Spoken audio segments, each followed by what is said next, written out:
Buenas noches, bienvenidos a Sala de Prensa. Es un gusto saludarlos y darles la bienvenida en esta noche de martes a esta serie que hemos adelantado ayer y continuamos hoy poniendo la lupa sobre situaciones en conflicto de nuestro país. Ayer hablamos del ELN y las disidencias del Frente 33 de las FARC que tienen prácticamente colmado y controlado el territorio del Catatumbo, y hoy vamos a hablar de otra región en guerra. Buenaventura, esta zona del puerto más importante de nuestro país, azotada por la violencia entre chotas y espartanos. Esta situación de Buenaventura deja a marzo, el mes que acaba de terminar, como el más violento en los últimos 2 años por cuenta del levantamiento o el fin más bien de esta tregua que había entre estos dos grupos criminales. ¿Qué fue lo que pasó? ¿Qué pasó con ese proceso que era uno de los pocos que había dado resultado en el marco de la paz total? Eso lo vamos a analizar hoy. Por lo pronto vamos con las voces del día, que son precisamente la de los empresarios, los gobernadores, las autoridades locales en esta región azotada por el conflicto. Las voces del día. Han aumentado el cierre de los negocios, tenemos alrededor de más de 250 negocios que se han cerrado, y las jornadas laborales de las empresas han tenido que reducir su jornada precisamente para que los empleados puedan llegar a sus hogares. El gremio del transporte también ha reducido su servicio, por lo tanto, muy temprano nos tenemos que ir a casa, refugiarnos por ese temor y ese miedo a ser objeto y víctima de violencia. Desde Colfecar hacemos un urgente llamado al gobierno nacional para que haga una intervención en la ciudad de Buenaventura, donde se viene viviendo una ola de violencia que se ha recrudecido en los últimos meses, aumentando el nivel de homicidios, especialmente de los jóvenes, extorsiones y también la imposición de horarios para entrar o salir de los barrios por parte de estas bandas delincuenciales, lo cual está limitando a las personas poder llegar a sus lugares de trabajo. En el caso de las empresas de transporte y logística, esto causa una gran afectación porque nuestras operaciones no se detienen, son 7/24. Yo creo que mañana en la tarde ya van a comenzar toda esa intervención muy fuerte en Buenaventura, pero no solamente estamos pidiendo la intervención de la fuerza pública, sino también que haya inversión social. La próxima semana estaremos en Buenaventura despachando desde Buenaventura, generando actividades e intervenciones en las comunas junto con la alcaldesa. Vamos a acompañar en ese propósito a la comunidad de Buenaventura, a darle tranquilidad, y yo creo que con esto vamos a lograr pues que podamos mejorar la percepción de la seguridad. Una cosa muy importante que tiene que ver con el gobierno nacional es el de la mesa sociojurídica que se ha establecido entre estas dos bandas, las chotas y los espartanos. Esa mesa sociojurídica nos acaba de informar el representante del comisionado de paz, que no se ha roto, que hay una tregua, que están hablando ellos para ver cómo se puede lograr mejorar en la mesa de diálogo, pero para nosotros es importante que debe haber verificación de que sí se cumplan los compromisos, porque de lo contrario, pues hay que caerle con todo el peso de la ley. Eran entonces las voces del día y vamos ahora con el reporte del día con mi compañera Stephanie Valencia. Stephanie, bienvenida a Sala de Prensa. Muchas gracias por la invitación. Ahí estábamos viendo entonces la preocupación por cuenta de estos enfrentamientos entre chotas y espartanos. ¿Quiénes son ellos y qué es lo que está pasando en Buenaventura, Stephanie? Pues mire, Camila, los chotas y los espartanos nacen de una primera banda inicial que existía en Buenaventura por muchos años, que se llamaba La Local, y por problemas internos de esta organización, obviamente por líos económicos, por plata, por ese combate que siempre ha habido por tener control del narcotráfico en esa región, pues terminaron dividiéndose. Y estamos viendo los chotas y los espartanos, que están compuestos más o menos por unos 800 a 900 hombres en cada una de estas organizaciones, y además jóvenes, Camila, que es lo que el ministro de Defensa contaba que es una de las principales preocupaciones que tienen en esa región, y es que la mayoría de estos grupos son conformados por hombres jóvenes, muchos que se dedican además al sicariato, que es lo que hoy está generando esta zozobra allí en Buenaventura. ¿Ellos de qué viven? Ahí no es puntualmente narcotráfico, sino más el tema de extorsiones y el menudeo de lo que tiene que ver con droga, ¿no? El negocio principal es el narcotráfico, pero por supuesto de ahí se desligan muchas otras cosas, como por ejemplo la extorsión, que es muy fuerte en Buenaventura,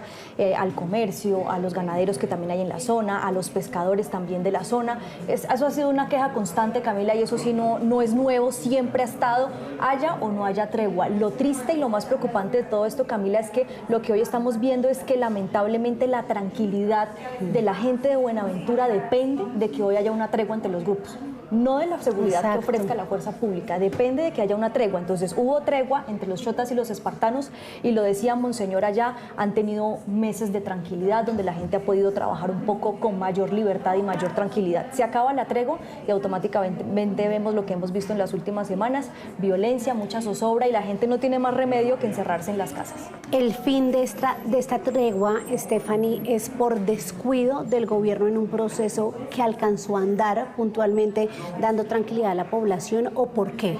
Pues lo que los grupos, o más bien los representantes de estos grupos armados, digamos, justificaron para el rompimiento de esa tregua fue precisamente incumplimientos por algunas de las partes, entre esas, pues por supuesto, el gobierno nacional. Pero la misma delegación del gobierno en esa mesa sociojurídica confesaron que esa tregua lo único que ha generado también es un fortalecimiento de estos grupos, y que además de que comiencen a expandirse a otros territorios en donde antes no estaban, también están expandiendo esa actividad ilegal que habían estado ejerciendo en la región. Entonces es muy complicado, Camila, pues uno ve las posturas, claro. Por supuesto cada uno tiene su posición, pero muy difícil poder entender por qué lo que estaba avanzando también de un momento a otro se frenó, y hoy estamos viendo exactamente la misma situación. Jóvenes armados, ustedes lo ven ahí, fuertemente armados, quienes son los que tienen el control en las comunas. Buenaventura tiene 12 comunas, pero hay 3 principales en donde definitivamente, Camila, ellos reinan. Exactamente. Pues Stephanie, gracias por su reporte. Es el reporte del día aquí en Sala de Prensa con nuestra compañera Stephanie Valencia, que nos acaba también de plasmar este panorama muy bien ahorita en la emisión de las 7. Gracias, Stephanie. Camila, gracias por la invitación. Bueno, y seguimos hablando de este tema puntualmente ahora con una invitada que está en terreno y que conoce profundamente esta situación. Ella es Linda Pozo Gómez, coordinadora de Pares en el Pacífico. Linda, bienvenida a Sala de Prensa. Gracias por acompañarnos. Camila, muchas gracias a ustedes por la invitación. Buenas noches. Le extiendo a usted que nos puede dar un análisis profundo de este tema la pregunta que le acabo de hacer a Stephanie. Este fin de esa tregua que trajo tranquilidad, se podría decir, a la población en 2 años allí en Buenaventura, se acaba por un descuido del Estado a una mesa sociojurídica que estaba medianamente funcionando. No, yo creo que decir eso sería hacer una lectura muy reduccionista, digamos, de la realidad del contexto en Buenaventura. Sin duda es importante que se vuelva, digamos, en términos institucionales, a articular esfuerzos en función de que ese proceso pueda avanzar de la mejor manera. Es necesario, pero reducirlo a que ha sido simplemente irresponsabilidad de la institucionalidad, pues creería que desconoce también un poco la realidad que existe en Buenaventura. Las estructuras del crimen... sí. No, entonces vamos por partes. Usted nos va a explicar entonces qué es lo que pasa. Usted nos dice es reduccionista mirarlo solo así, pero reduccionista significa que no hay en ningún punto responsabilidad del gobierno, del alto comisionado, en lo que es llevar a cabo esta negociación a largo plazo, porque lo que dicen, Linda, y no me parece menor el tema, es que, por ejemplo, el alto comisionado para la paz otipateño solo ha ido una vez. Sí, de hecho, desde la Fundación Paz y Reconciliación nosotros hemos venido denunciando, digamos, la necesidad de que se generen unas estrategias pues, de mayor alcance para el espacio sociojurídico. Lo que digo es que no, digamos, es importante poder hacer una lectura más completa del escenario. En Buenaventura estamos hablando de que existe una realidad histórica en las que comunidades han padecido, digamos, este fenómeno de la violencia, y lo que ha sucedido es que los grupos, las estructuras del crimen organizado han ido mutando a través de los años. Recordemos que la local, tal como se explicaba hace un momento, la local es un reducto de las autodefensas que en el 2006, digamos, que viven este proceso de desmovilización y luego se transforma. En el 2020 lo que tenemos es que se rompen internamente las dinámicas de la local y eso genera una fractura y una consolidación de nuevas organizaciones, que estamos hablando de chotas y espartanos. Entonces hay todo un alcance histórico que es importante entender para decir por qué razón hoy el proceso puede tener dificultades. Ahora, las estructuras del crimen organizado han dejado claro que no hay condiciones en términos jurídicos, por supuesto, pero también a nivel territorial no se han dado las condiciones para que el ejercicio de la tregua se pueda mantener. Y esto es importante leerlo porque pues las estructuras mismas son las que están de alguna manera rompiendo el compromiso que hacen ellas entre ellas, porque recordemos que la tregua es un acuerdo de no agresión entre las estructuras y no con el gobierno nacional. El espacio sociojurídico lo que termina siendo en este escenario es un facilitador del ejercicio. Claro, Linda, pero le soy sincera, no me queda claro por qué no funciona la tregua. No, o sea, porque no si usted me dice es un acuerdo entre ellos dos más allá del gobierno como facilitador, entonces, ¿qué fue lo que pasó entre estas dos estructuras para que estemos en este punto de hoy? Si lograron 2 años de no enfrentamientos. No, sí hay una responsabilidad. Lo que digo es que es reduccionista ponerlo en esos términos. Las estructuras del crimen organizado se han, digamos, transformado en las formas, por ejemplo, en las que hacen sus pronunciamientos. Hoy por hoy, las estructuras lo que están diciendo a través de sus pronunciamientos es que, primero, digamos, necesitan mejores garantías para el espacio. Pero en últimas, quienes sostienen el espacio siguen siendo las estructuras, porque como tú bien sabes, digamos, en términos generales no hay una ley de sometimiento y ese sí es un problema institucional. Exactamente, es decir, de cierto modo, Linda, los chotas y los espartanos no vieron una garantía futuro para poder llevar a cabo ese sometimiento. ¿Sí estaban dispuestos a llegar a ese punto? ¿Será que sí? Pues nosotros creemos que, digamos, en términos de lo que han dicho, pues hay una intención manifiesta de poder hacer un acuerdo en el marco de lo que, con todas las dificultades que tuvo la tregua misma en su momento, se vio materializado, digamos, pues este proceso, disminuyeron los índices de homicidios, disminuyeron los índices de extorsión, la gente podía salir a las calles, cosa que no se ve hoy. Y eso de alguna manera dejaba de manifiesto un interés por parte de los actores. Pero lo que vemos hoy también es que estos actores, además de estar en un escenario de retaliaciones entre ellos, de vendetta, si se quiere, también hoy están intentando mantener el control territorial, ¿sí? Que de alguna manera pudieran haber soltado en el marco de lo que es el ejercicio. Hoy los actores, y es claro para las comunidad de Buenaventura, los actores están intentando nuevamente mantener el control territorial. Por eso, cuando, digamos, tú haces el análisis de dónde se está focalizando la violencia, hoy por hoy son las comunas 10, 11 y 12, las comunas con mayor índices de homicidios en el territorio. Son ya 48 en solo este año, ¿cierto, Linda? Usted me corregirá la cifra. Desde la Fundación Paz y Reconciliación, nosotros hemos hecho un seguimiento y tenemos mapeado 50 homicidios en lo que va corrido de este año. Y, digamos, una cosa que es supremamente grave es que solamente en lo que va corrido este año se duplica la cifra del trimestre sumado los años 2023 y 2024. Linda, salgamos un poco de este tema sociojurídico, del marco jurídico para los chotas y los espartanos y hablemos de la parte social en este conflicto, porque pues usted nos ha contado hoy a lo largo de la jornada cómo hay niños en la virtualidad sin tener los recursos para estar tomando sus clases, más de 250 negocios, tiendas de los sectores de las comunas más afectadas cerrados. ¿Quiénes son esos jóvenes que están detrás de esos pasamontañas negros que estamos viendo en estas imágenes portando las armas, Linda?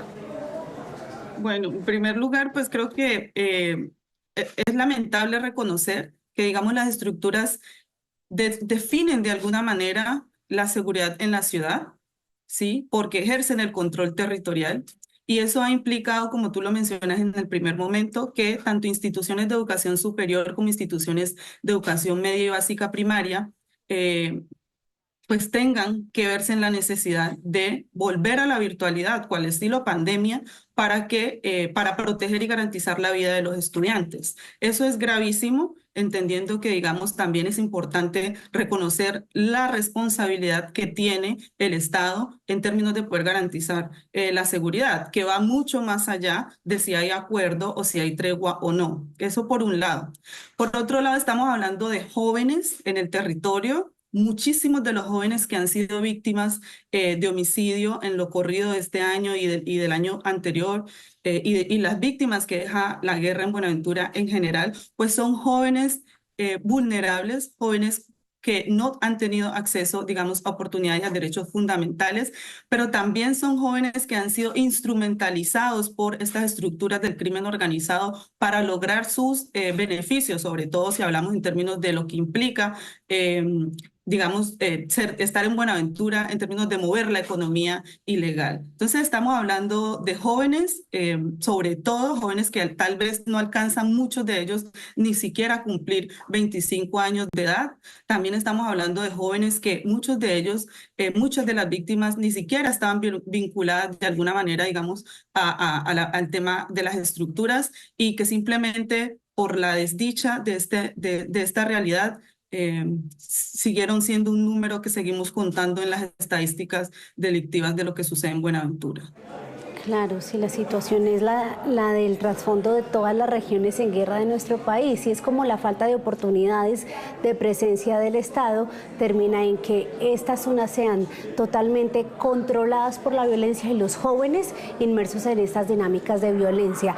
¿En qué se podría diferenciar una situación como la del Catatumbo, donde el enfrentamiento, mire, la coincidencia es igual entre dos grupos, pero es el ELN, una guerrilla más con origen político, y las disidencias de las FARC, con esta situación de los chotas y los espartanos en Buenaventura? Linda. Bueno, yo creo que en Buenaventura, digamos, igual que en los otros territorios donde se están desarrollando procesos de paz urbana, existe una particularidad muy importante, y es que estamos hablando de estructuras de crimen organizado, en primer lugar. Es decir, por supuesto, una de las cosas que hemos dicho, no existe una ley que permita avanzar en un diálogo. Aún así, digamos, en Buenaventura las estructuras siguen mostrando esa voluntad de paz, por un lado. Y por otro lado, yo creo que es importante también mencionar, digamos, la importancia que ha tenido la sociedad civil en el territorio de Buenaventura, digamos, me refiero, ¿no? Este proceso de paz ha sido, este proceso de conversación en Buenaventura, me refiero, ha sido uno de los procesos más largos, o sea, de los que más duración ha tenido, muy a pesar de todas las dificultades, sigue habiendo, todas las partes están de acuerdo en que hay que seguir avanzando en el proceso de diálogo, y solo hasta este año se levanta la tregua. Entonces creo que las estructuras, muy a pesar de que entienden cuál es su condición diferente a la de otros actores, como por ejemplo el ELN en el Caquetá, también son conscientes de que eso implica unas transformaciones que tal vez es posible no alcancemos a tener. Con la comparación, Linda, aunque usted nos menciona la diferencia con lo que pasa en el Catatumbo, allá vimos un desplazamiento masivo de la población, también suspensión de clases, de muchos servicios, de la economía. ¿Cómo afecta la violencia, la situación, el día a día de los habitantes de Buenaventura, además de las clases virtuales? ¿Hay desplazamiento, hay más confinamiento? ¿Cómo afecta la dinámica de la violencia a estos habitantes? Lastimosamente, hay que decirlo, el fin de semana inmediatamente anterior fue un fin de semana totalmente desolador para Buenaventura, un territorio donde la gente podía, en medio de la situación, salir, esparcir, ¿sí? El fin de semana, siendo las 7 de la noche, no se veía nadie en las calles. La gente tiene miedo, la zozobra es real, hay confinamiento. Muchos compañeros de trabajo incluso se encuentran confinados en las casas porque la situación es compleja. Y además de eso, también podemos ver cómo los negocios, en términos de lo que significa la economía para el puerto, cómo los negocios han tenido que cerrar. Son las 7 de la noche, María Camila, y la gente está cerrando sus negocios porque prefiere vivir que digamos, verse sometido a una situación como la que tenemos que vivir constantemente si es que decidimos transitar en horas de la noche, que básicamente estamos hablando, existe un toque de queda para toda la ciudad. Y también los bancos, por ejemplo, han decidido que por seguridad van a cambiar sus horarios de atención. Eso creo que, digamos, es gravísimo si nosotros entendemos cuál es el alcance que tienen estas estructuras para determinar la vida cotidiana de Buenaventura. Linda, estos grupos tienen, usted nos describía al inicio, una naturaleza o un origen paramilitar. Esto abre una posibilidad a que su armamento, el tema del narcotráfico, tenga una alianza con algunos carteles internacionales? Desde la Fundación Paz y Reconciliación, nosotros hemos venido también diciendo que uno de los, tal vez, los errores que se ha cometido en el proceso es pensar y creer que estamos hablando de pequeñas bandas que están simplemente sometiendo la ciudad o sometiendo ciertos barrios. Estamos hablando de estructura del crimen organizado. ¿Sí? Y en ese orden de ideas, digamos, estas estructuras han mostrado ya su capacidad de injerencia, no solamente en términos de lo que pueden hacer para generar terror, sino para mover, por ejemplo, economías como el narcotráfico fuera del país. Claro. Entonces, a tu pregunta, sí.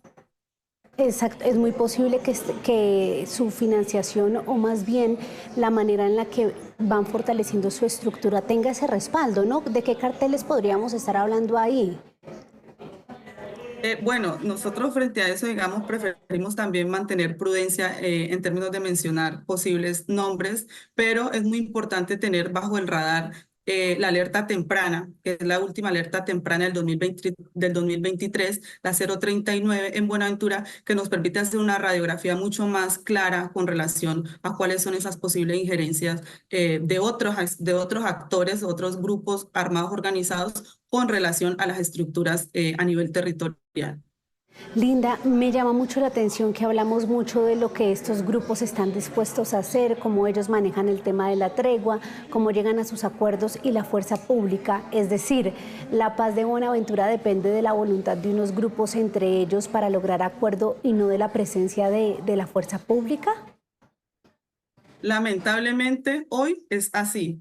Lamentablemente la seguridad en Buenaventura hoy depende de los comunicados que hagan los grupos.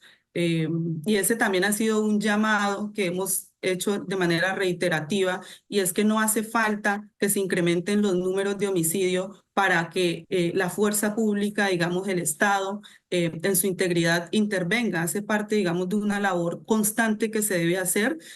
Sabemos que se están haciendo esfuerzos. Cada día hay noticias sobre números de armamento que se incautan, número de personas, pero también es importante decir que no es suficiente, que hay que pensarse también una estrategia integral desde el gobierno local, el gobierno departamental y el gobierno nacional, y no dejar que, digamos, se llegue a estos extremos para tomar medidas, para hacer consejos de seguridad. Creo que ese es un llamado que venimos haciendo desde hace mucho tiempo. Pensar la paz en Buenaventura es todos los días, desde todos los escenarios, con todos los actores. Cuando ustedes hacen esa labor tan importante de la fundación en terreno, hablando con la gente, ¿ellos qué les dicen? La población que lamentablemente está relacionada con el crimen porque son, pues, Linda, sus familiares, sus hijos, sus sobrinos, sus nietos, los que terminan haciendo parte de estas bandas, y por esta razón hay dinámicas en el Cauca como por ejemplo que la población ataca a la fuerza pública y quiere que la que salga de ahí sea la fuerza del Estado. ¿Qué dicen en Buenaventura los pobladores puntualmente de eso, de la presencia institucional? Bueno, en Buenaventura se dan varias situaciones, digamos, hay en términos generales un acuerdo porque es necesario tener presencia institucional en los territorios, en los barrios de la ciudad, pero también creo que es muy importante decir por parte de algunos miembros de la fuerza con las que nosotros, de policías, perdón, con quienes nosotros también tenemos ciertos acercamientos para saber y contrastar, digamos, nuestras cifras con las cifras oficiales día a día, pues ha habido por parte de ellos unas manifestaciones de que en muchos territorios se encuentran con esa realidad, y es que por ser, digamos, las familias, los amigos, los tíos y los primos, muchas veces se encuentra la dificultad de poder acceder a ciertos barrios que son barrios de alta complejidad. Pero sin duda, creo que es importante decirlo, en Buenaventura, la gente en general, la gente de Buenaventura está anhelando que haya paz en este territorio. Y en ese orden de ideas, también coincidimos en que el Estado debe hacer presencia, pero no solamente con fuerza pública. El Estado debe hacer presencia en los territorios con toda la institucionalidad, con todo el aparato institucional, que una de las cosas que tal vez se puede fortalecer en este momento, que es una ventana de oportunidad también, es eso, articular todos los esfuerzos en función de poder llegar a los barrios más recónditos de la ciudad.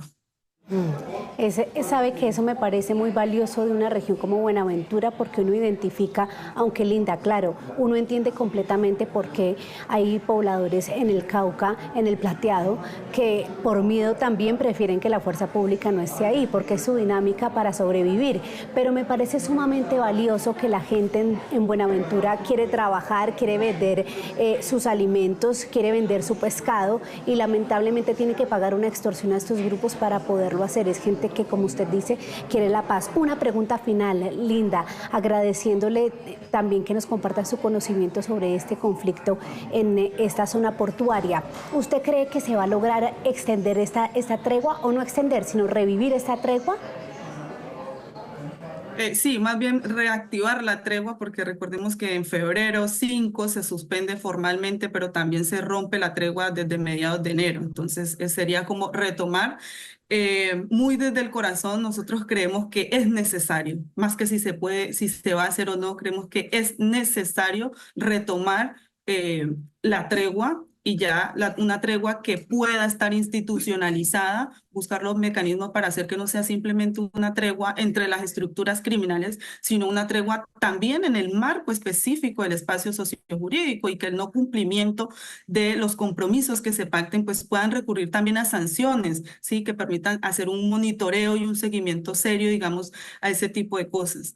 Entonces, yo sí quisiera también aprovechar la oportunidad para decir que una de las cosas muy valiosas que ha ocurrido en Buenaventura y que el espacio y la delegación de gobierno ha hecho público fue un pacto en el que las estructuras criminales se comprometen a no reclutar, a no usar niños y niñas en los escenarios de violencia, y parte de lo que hay que hacer es pues hacerle un seguimiento a esos pactos, y cuando esas cosas no se cumplan, pues que pueda también estar la institucionalidad ahí alerta, rodeada de la sociedad civil para hacer, porque recordemos que para nosotros y nosotras la paz no solamente se ve supeditada a lo que digan o no las estructuras. Hay un sinnúmero de organizaciones en el territorio, un sinnúmero de comunidades que están día a día construyendo procesos de paz, día a día construyendo y creyendo que otra realidad es posible para Buenaventura, y esas realidades posibles pues las seguimos construyendo. Entonces creo que ese sería un mensaje final, María Camila, porque creemos que